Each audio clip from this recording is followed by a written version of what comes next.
Bonsoir et bienvenue à tous, nous sommes le mercredi 12 mars, il est l'heure de l'info. Chaumont mise sur le sport pour réinventer son territoire. L'ancien lycée Haut-du-Val est en cours de transformation et va devenir un pôle sport.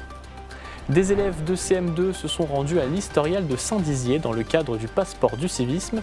L'objectif, leur apprendre l'histoire à travers des objets de collection. À l'occasion de Mars Bleu, nous recevrons ce soir deux responsables de service du centre hospitalier de Saint-Dizier, Hervé Udiac et Mohamed Faour.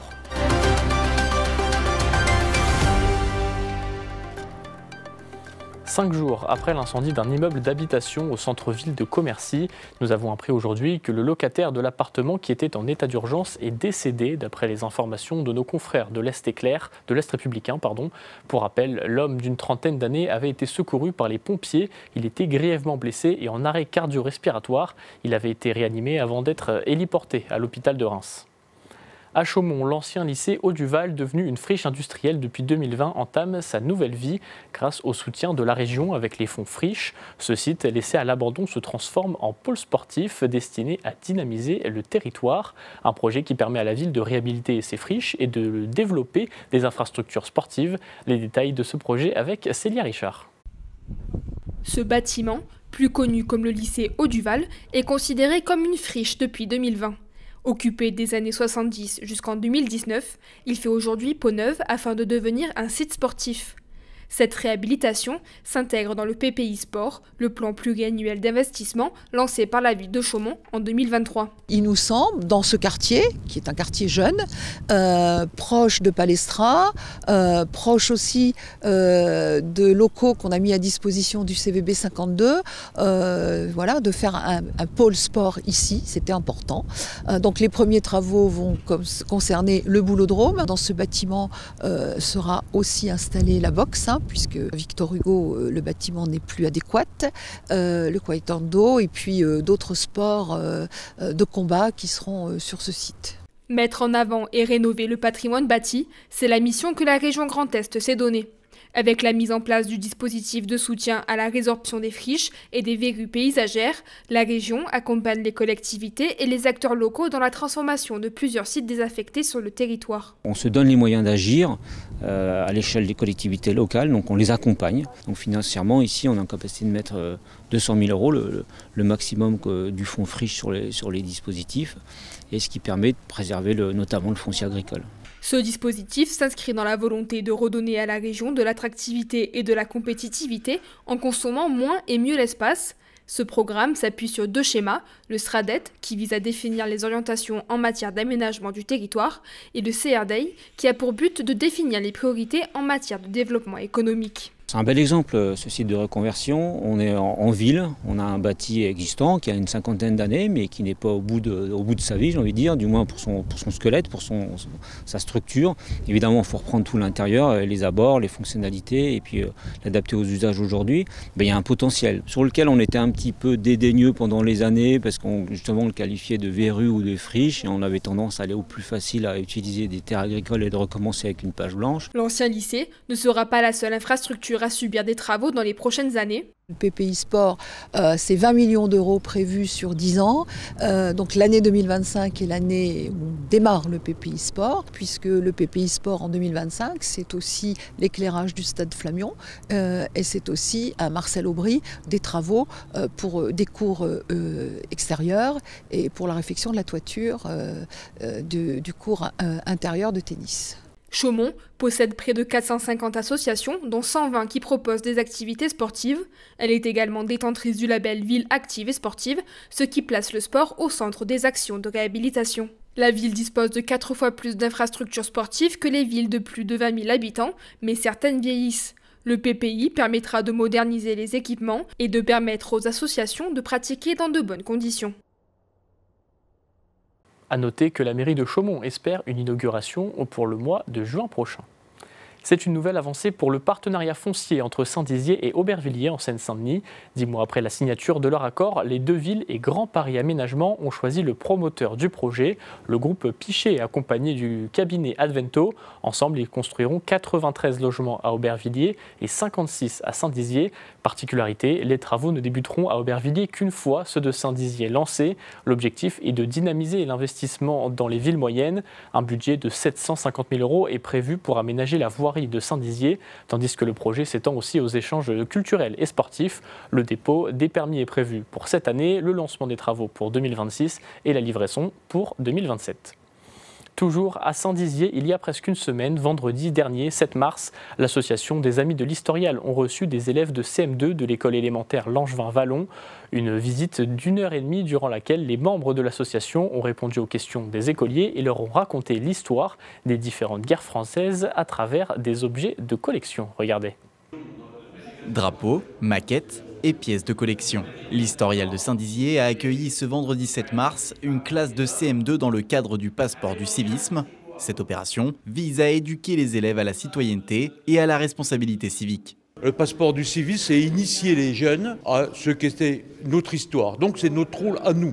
Mais c'est aussi de les apprendre à leur futur rôle de citoyen. Citoyen, donc c'est pas spécialement militaire, c'est aussi bien la nature, c'est aussi bien le respect de l'autre, c'est visiter les sapeurs-pompiers, visiter la base. Donc ça rentre dans toute une série d'initiatives.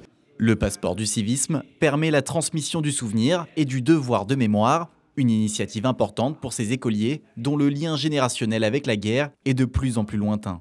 C'est important justement de leur faire comprendre, qu'ils prennent conscience de ce qu'est leur histoire, de ce qu'est leur passé, de la même façon que c'est important qu'ils participent aux cérémonies, pas simplement en tant que spectateurs, mais en tant qu'acteurs, pour justement se sentir pleinement citoyens, puisque c'est eux, la France de demain. Il faut qu'ils connaissent leur histoire, qu'ils connaissent leur passé, pour pouvoir créer le futur de notre pays. Ils n'arrivent pas forcément à s'identifier, mais ils arrivent toujours à comprendre quelque chose, soit par le biais d'un lien avec leur histoire familiale, avec l'histoire de leur commune, que ce soit du village ou que ce soit de la ville de Saint-Dizier, ou alors de façon plus générale. L'essentiel, c'est qu'ils soient sensibilisés sur ces thèmes, qu'ils connaissent ce sujet, qu'ils découvrent. Après, bien entendu, il y a une partie d'entre eux que ça n'intéressera pas, mais au moins, on en aura parlé. Ils ne pourront pas dire qu'ils n'étaient pas au courant. Quand on parle de guerre, nous, on ne fait pas l'apologie de la guerre. L'absurdité de la guerre, l'idiotie de la guerre, les morts, les deuils, les souffrances, les restrictions. Connaître l'histoire pour comprendre le présent, c'est tout l'enjeu de cette visite qui semble plaire aux enfants. Les membres de l'Historial leur racontent anecdotes et histoires locales. Par exemple, en haut, il y a un étage pour les marins. Donc on apprend un peu les noms des bateaux, on apprend à quoi ils servaient, comment ils ont coulé et tout. Et en bas, il y a plein d'armes, des drapeaux, et on nous explique comment ils sont arrivés ici. En fait, c'est bien de savoir l'histoire de nos familles qui sont mortes pour nous, pour la France, quoi. D'habitude, j'aime pas trop l'histoire, mais là, j'aime beaucoup apprendre l'histoire de la guerre, les bateaux. C'est important de savoir tout ce qui s'est passé avant, même si ça fait quand même assez longtemps. Les Amis de l'Historial ont accueilli l'année dernière en cérémonie patriotique ou au musée plus de 320 enfants du passeport du civisme. Ce soir, à l'occasion de Mars Bleu, nous recevons le docteur Hervé Udziak. Vous êtes hépato-gastro-entérologue et docteur Mohamed Faour, chirurgien viscéral et digestif. Vous êtes tous les deux responsables de service au centre hospitalier de Saint-Dizier. Bonsoir. Bonsoir. Bonsoir. Alors, je le disais, nous vous recevons à l'occasion de Mars Bleu. C'est le mois de sensibilisation au cancer colorectal. Quel est l'objectif de cette campagne ? Donc Mars Bleu, effectivement, c'est qu'à l'instar d'Octobre Rose, beaucoup plus connu, mais qui, donc, Mars Bleu est lié au dépistage du cancer colorectal. Alors, pourquoi ? Parce que c'est quand même un cancer qui est fréquent. Si on le rappelle, il y a quand même 43 000 nouveaux cas par an, avec près de 17 000 décès. Au niveau local, c'est 3 700 nouveaux cas par an et à peu près un peu plus de 1 500 décès au niveau du Grand Est, c'est-à-dire les 10 départements qu'englobe le Grand Est. Donc ça nécessite, vu l'ampleur de cette pathologie, l'organisation d'un dépistage qui existe depuis maintenant quelques années. Vous l'avez dit justement, on connaît bien Octobre Rose désormais. Est-ce qu'il y a un manque de visibilité concernant le mois Mars Bleu ? Il y a probablement, oui, un manque de visibilité parce que mon collègue va donner les chiffres du dépistage. On aimerait bien qu'il soit meilleur. Et donc, on aimerait bien que les gens qui reçoivent les enveloppes pour se faire dépister fassent le petit nécessaire, un examen peut-être un petit peu désagréable au début, mais tout est expliqué pour que ça se passe bien. Ils auront une réponse rapide de leur test. Est-ce que vous pouvez nous expliquer justement ce qu'est le cancer colorectal? Donc, le cancer colorectal, c'est un cancer, donc une tumeur maligne, qui se développe au niveau du côlon, plus communément appelé gros intestin. Donc en fait, mais le cancer n'apparaît pas dans la très grande majorité des cas d'emblée, mais ce n'est que l'aboutissement d'une prolifération au départ bénigne de cellules qu'on appelle polypes ou adénomes. Et avec le fil des années, ce polype, dans certains cas, dans tous les cas, va augmenter de taille pour également dans certains cas évoluer vers un authentique cancer. Est-ce qu'il y a des facteurs de risque, notamment l'hygiène de vie, ou est-ce que c'est aussi génétique? Donc il y a des facteurs d'hygiène de vie qui sont incontestables. Ce sont un peu les facteurs classiques que l'on trouve dans beaucoup de pathologies cancéreuses. C'est l'obésité, le surpoids, la sédentarité, une alimentation bien trop riche, trop grasse, l'alcool, et j'insisterai beaucoup sur le tabac qui est effectivement pas uniquement mauvais pour la gorge ou pour le poumon, mais également pour le côlon, dans des formes un petit peu particulières, mais c'est un facteur de risque qui est actuellement bien établi et qui a une importance. Voilà. Après, on a des prédispositions génétiques, effectivement, qui sont également importantes, et notamment des antécédents au premier degré, c'est-à-dire des parents ou des enfants ou des frères et des sœurs qui sont atteints ou qui ont été atteints d'un cancer colorectal, surtout à un âge jeune, avant 60 ans. Puis après, on a des formes un petit peu particulières, des facteurs de risque un peu particuliers que sont les maladies inflammatoires de l'intestin, comme la maladie de Crohn ou la rectocolite hémorragique, qui exposent au risque de cancer, mais qui ne relèvent plus du dépistage, mais d'une prise en charge spécifique et adaptée. Vous l'avez dit, dans le Grand Est, en 2021, c'était environ 1500 décès. Pour prévenir ces 1500 décès, il faut faire un dépistage. C'est crucial, c'est aussi l'objectif de Mars Bleu, c'est d'inciter les gens à se faire dépister. Il faut inciter bien sûr les gens à se faire dépister parce que c'est nous, chirurgiens, pour nous c'est très important de voir les cancers au stade précoce. Et le dépistage, effectivement, il permet de dépister, donc de voir avant l'arrivée des complications.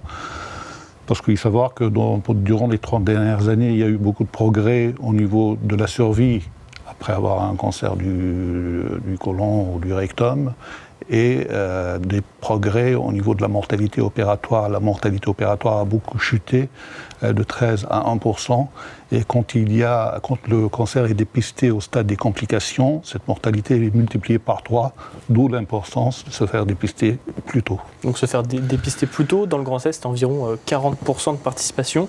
Une fois dépisté, déjà, comment se passe ce dépistage, peut-être pour ceux qui nous regardent? Donc le dépistage se fait par un prélèvement de sel tout simple. Donc l'objectif, c'est quoi? C'est de rechercher en fait des traces de sang qui sont absolument invisibles à l'œil nu et uniquement détectables par des méthodes biologiques. Donc c'est un test que l'on fait tous les 2 ans à partir de 50 ans jusqu'à 74 ans. Ça, c'est l'âge pour les patients. Il faut bien entendu que ce soit des patients qui sont totalement asymptomatiques, sinon ce n'est plus du dépistage. Et qu'il n'y ait pas de facteurs de risque, notamment des antécédents soit personnels, soit familiaux de cancer colorectal ou de polypes. C'est la population qui est ciblée par ce dépistage, c'est-à-dire que ceux qui ont des symptômes digestifs, des troubles du transit, des saignements au niveau de la région canale, des douleurs abdominales, un amaigrissement ou sur le plan de la prise de sang, une anémie, ce patient-là ne relève pas du dépistage, mais une prise en charge diagnostique. Et une fois dépisté, justement, si on est positif, quelle est la suite pour les patients? Donc après, il faut bien rappeler qu'en fait, qui dit test positif, donc le taux de pourcentage de positivité est de 3 à 4%, donc qui est finalement relativement faible. Le taux de participation, comme vous l'avez rappelé, il avoisine les 40%. Il se situe au-dessus de la moyenne nationale, parce que la moyenne nationale, selon les régions, c'est entre 30 et 35%. Lorsque le test est positif, il faut aller consulter un gastro-entérologue pour réaliser donc une coloscopie. Donc la coloscopie, c'est une exploration du côlon à l'aide d'un endoscope, d'une caméra, qui permet de visualiser donc les polypes. Et il faut le rappeler, donc les polypes ne sont pas donc des cancers, mais c'est eux qui font le lit du cancer et qui, avec le temps, vont évoluer vers un authentique cancer. Donc l'objectif, c'est non pas de traiter, à la limite, on trouve pas beaucoup finalement de cancers par le test. En fait, souvent on trouve donc des polypes, des fois très avancés, mais le nombre de cancers retrouvés finalement n'est pas très important. Donc il faut bien sensibiliser et rassurer donc les gens lorsqu'on les voit pour ce motif de consultation. Voilà. Et rapidement, quels sont les traitements sur le territoire? Je sais que vous vouliez rassurer sur la prise en charge, notamment en Haute-Marne et puis tout ce secteur autour de nous.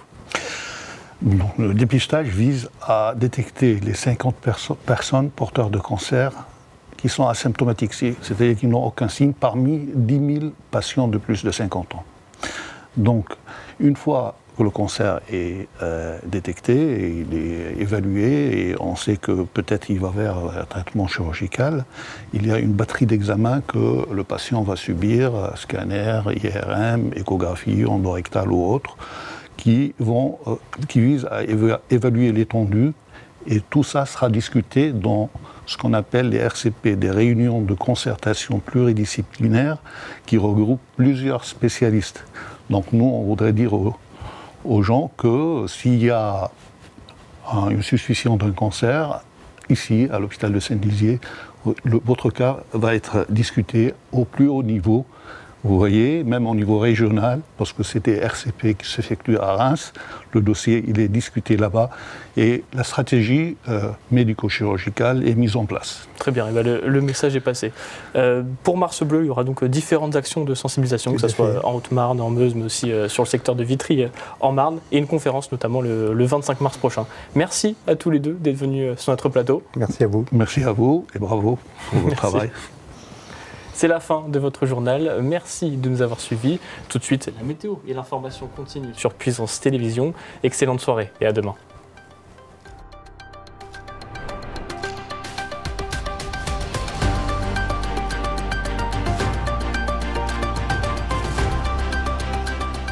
Toute l'actualité en continu à retrouver sur notre site internet et notre application mobile.